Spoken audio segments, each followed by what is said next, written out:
പിതാവിനും പുത്രനും പരിശുദ്ധാത്മാവിനും സ്തുതി, ആദിയിലെ പോലെ ഇപ്പോഴും എപ്പോഴും എന്നേക്കും ആമേൻ.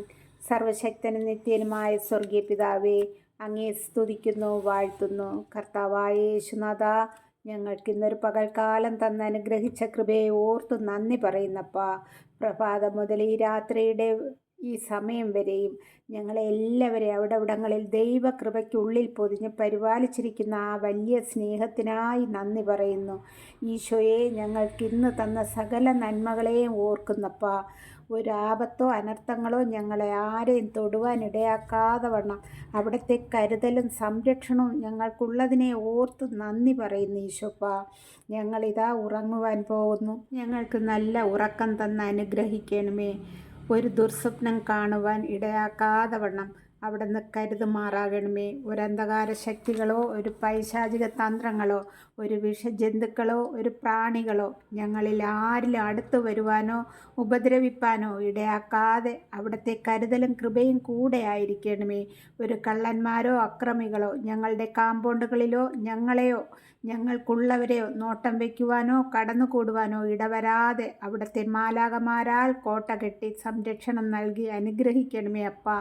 ഈ രാത്രിയിൽ ഞങ്ങളെ ആരെങ്കിലും ഈ ഭൂമിയിൽ നിന്നും മാറ്റപ്പെടുകയാണെങ്കിൽ ഞങ്ങളെ വിശുദ്ധിയുള്ളവരാക്കി മാറ്റണമേ. ഞങ്ങൾ ഇന്ന് അറിഞ്ഞോ അറിയാതെയോ എന്തെങ്കിലും പാവങ്ങൾ ചെയ്തു പോയിട്ടുണ്ടെങ്കിൽ എൻ്റെ കർത്താവേ, ഇപ്പോൾ അപ്പച്ചൻ്റെ സന്നിധിയിലായിരുന്നു കൊണ്ട് കർത്താവേ, ആ പാദപീഠത്തിൽ ഞങ്ങളെ സമർപ്പിക്കുന്നപ്പാ, ഞങ്ങളോട് ക്ഷമിക്കണമേ എന്ന് പ്രാർത്ഥിക്കുന്നു.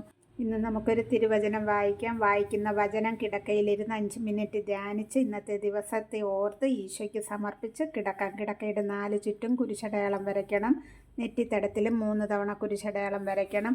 ഓരോ കുരിശടയാളം വരയ്ക്കുമ്പോഴും യൂദന്മാരുടെ രാജാവായ നസ്രയേൽക്കാരനായ ഈശോയെ, ഞങ്ങളെ പെട്ടെന്നുള്ള മരണത്തിൽ നിന്നും കാത്തുകൊള്ളണമേ എന്ന പ്രാർത്ഥന ചൊല്ലണം.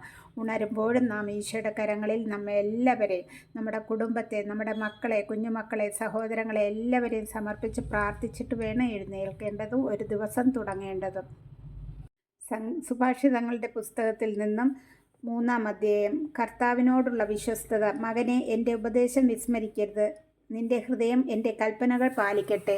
അവ നിനക്ക് ദീർഘായുസ്സും സമൃദ്ധമായി ഐശ്വര്യവും നൽകും. കരുണയും വിശ്വസ്തതയും നിന്നെ പിരിയാതിരിക്കട്ടെ.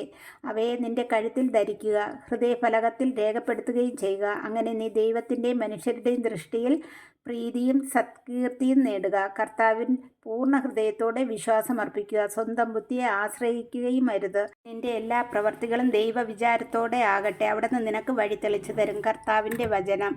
ആമേൻ.